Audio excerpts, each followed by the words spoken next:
And welcome to Hannity Tonight. 2016 Republican presidential candidate Donald Trump continues to dominate in the polls, and now he's put forward a detailed, multi-page plan on how he intends to tackle illegal immigration. Now, we'll have more on that in just a few minutes. But first, over the weekend, Donald Trump descended on the Iowa State Fair, where he attracted huge crowds, answered dozens of questions from the press, and even gave free rides to kids in his helicopter. And on Saturday, Trump held a press conference in Iowa, where, per usual, he delivered some pretty candid remarks. Watch this. We're going to take jobs back from China, Japan. We're going to make our country great again. And that, to me, is going to be the challenge. And we're going to do it. And it's not going to be that difficult. When I get the right people negotiating with the right countries, we will come out on top every single time. When I do a deal, I don't say, oh, here's 14 points. I go out and do it. I don't sit down and talk about 14 points. She just asked, Casey, am I going to take questions from reporters? What am I doing?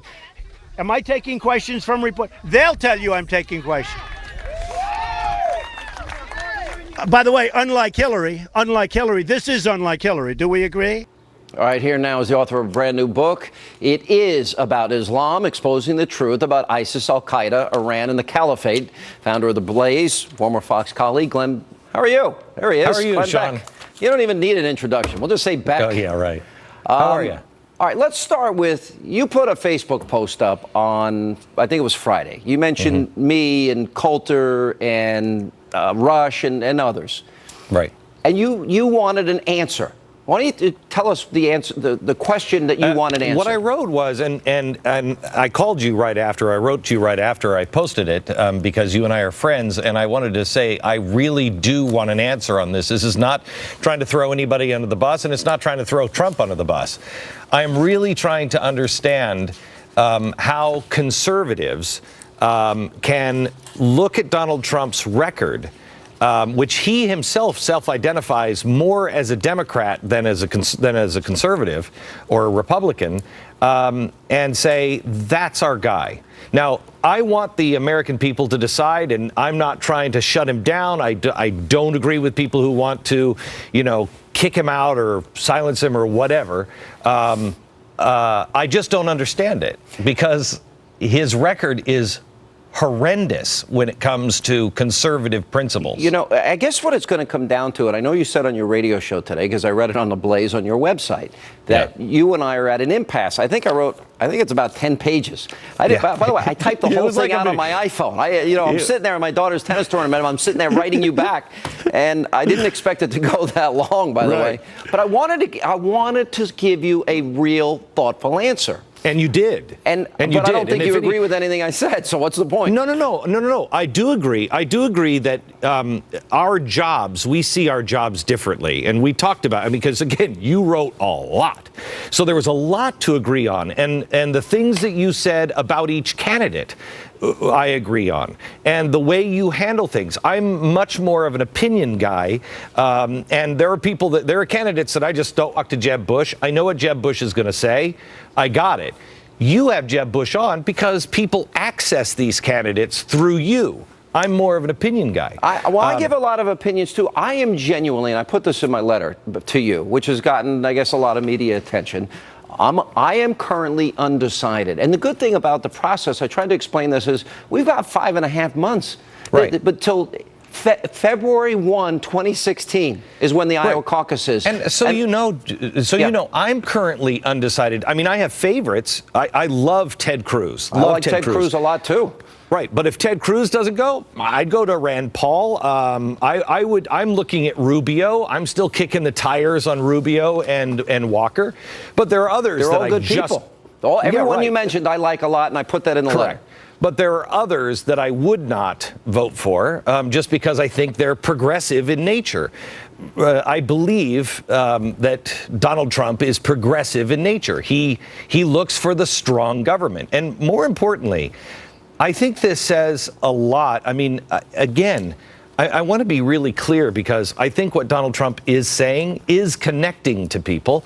And I feel a lot of the things that he says, I feel that we've been screwed by China. We're screwing ourselves. We haven't been screwed by them. We're screwing ourselves with China, with Mexico, and everybody else. I get that. And I want people to be strong and build a better nation, et cetera, but I don't want to do it with a guy who has suggested in the past, and I know you've asked him, that he says, well, now I wouldn't do that.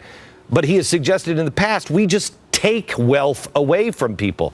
Nowhere in the Constitution could you find something like that. I agree with that. I agree with that analysis. Here, I guess, is where the impasse will forever be. And at this point, I think I've asked him every question that I wanted answered, and I thought my audience would want answered. And I argue in this paperback to you is that I think I can best serve my audience on radio and TV by giving them access to the candidates. And many of the specific things that you brought up about abortion, for example, I liked his answer. He knew some kid, a woman that was about to have an abortion. She didn't have it. He knows the kid. It was profound. He changed his heart. On the issue of health care, for example, he now supports health care savings accounts. On issues involving the economy, we got into very specific detail. On issues of ISIS, I like the idea of taking Iraq's oil and giving millions to the 5,000 Americans, and the Iraqis should pay for their own liberation. They owe that to them. The perimeter idea is good if it's comprehensive. Deal, Sean. What's that? That wasn't the deal. I mean, I agree. I think that should have been the deal on the outset, but that wasn't the deal. And to go in now retroactively and say, oh, by the way, we're just taking your oil. Well, this is a different environment because now ISIS controls Ramadi and Fallujah and Mosul. And if he wants to make that deal, I have no problem with making that deal, but that's different than saying we're going to just go in there, we're going to take the oil. I understand. No.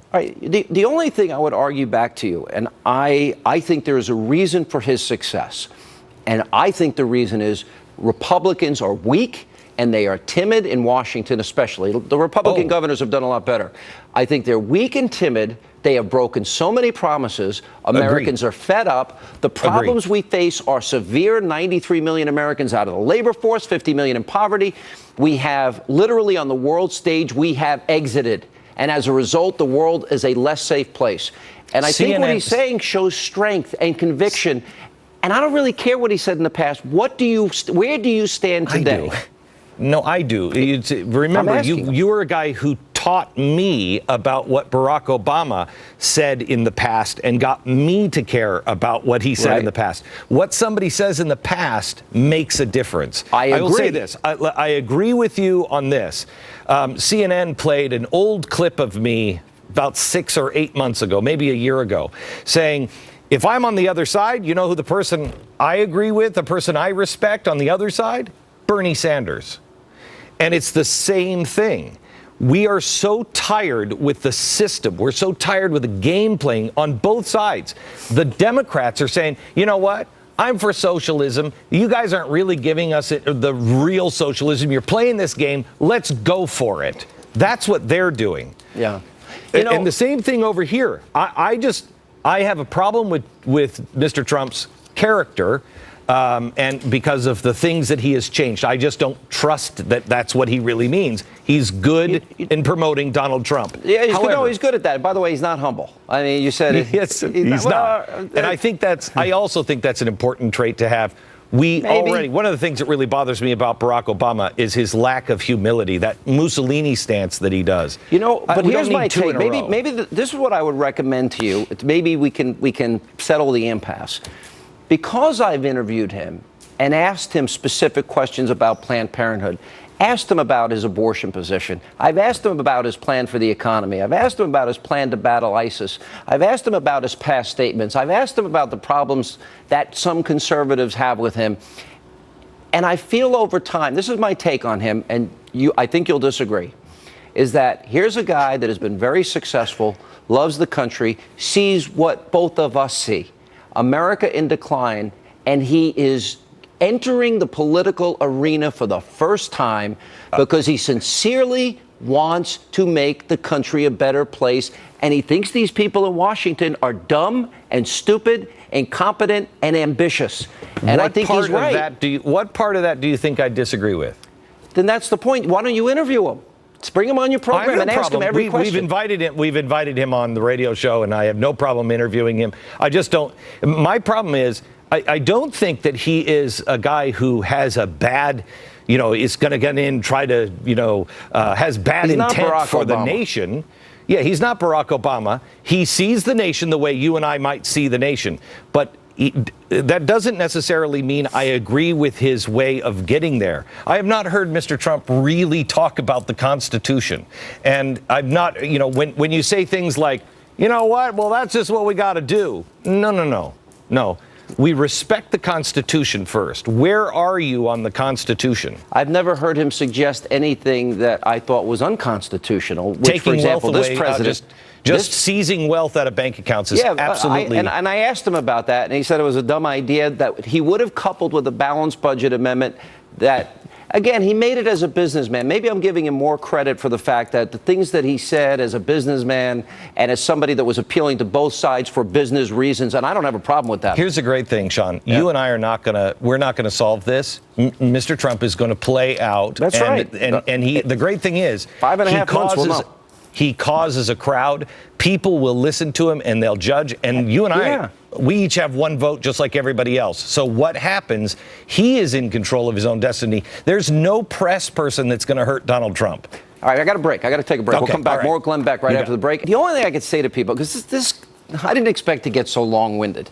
I'm a talk show host. Maybe that is one of the reasons I did. But I tried to answer your question because, you did. You did a great job. You were very eloquent and you were very kind about it. Because you asked for a thoughtful answer. And I gave it. And I tried to give you an answer. I don't think we're going to agree. If people want to, you can go to Glenn's website, my website, and you can see the exchange. But would you do us both a favor? Sure.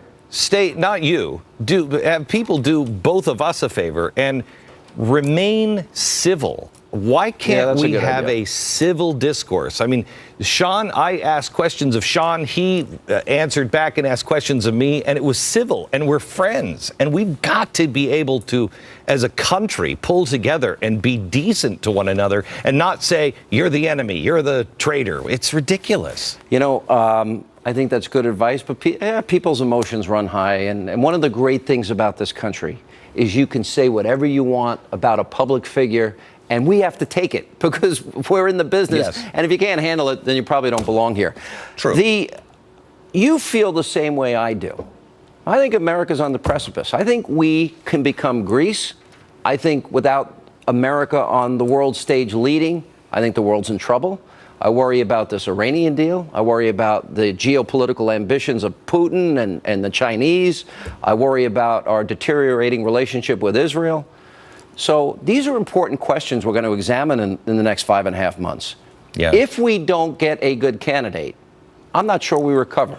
You agree or disagree? Oh, I think, Sean, I think that, in the coming 24 months, we are going to see dramatic changes in the world. I think we are, to be real honest with you, and I know you're a religious man, I think we are rejecting God so wholeheartedly right now that I don't know he can protect us anymore. When somebody hands a petri dish and it's full of baby parts and they're like, oh, look, it's a boy. And we don't respond. I mean, a lot of people have responded, but imagine that 25 years ago, this country would have gone crazy. When we turn our eyes, today on my show, I played video of a woman testifying in Parliament against ISIS. And she was crying and pleading and saying, please, I am asking you as a human being, please know what's happening to our women. It was on the front page of the New York Times just 2 days ago about how the Yazidi women, thousands of them, have been taken and they're used as rape devices. And these ISIS members, because it is about Islam, are taking the Quran, they're reading it, showing these 10-year-old girls, this is where it says here in the Quran that I can do this to you. Then they kneel down, pray, violently rape them, and then pray again to thank Allah for it. It's crazy. Let me ask you about the book, because I just started reading it this weekend. You sent me an early copy. Yeah.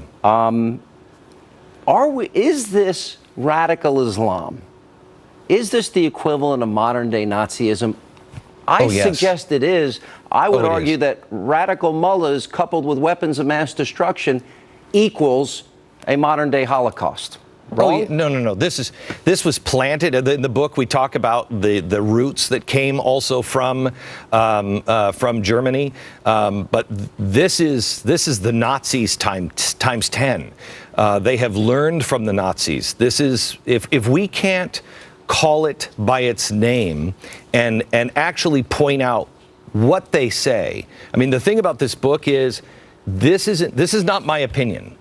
In fact, this will tell you something, Sean. You know how it takes to do a book and how many researchers. Under my name, there's always like 4 people underneath here that helped me write the book, and this is the only one. Everyone involved said, "I don't want my name. Don't put my name on this." And this isn't an opinion book.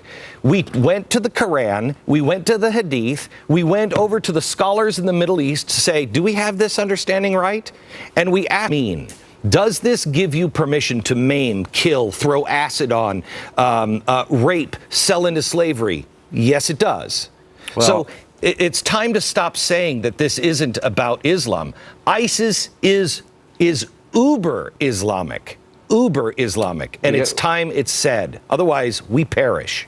All right, well said. Glenn Beck, good to have you. Thank you for being with us. Thank you very much.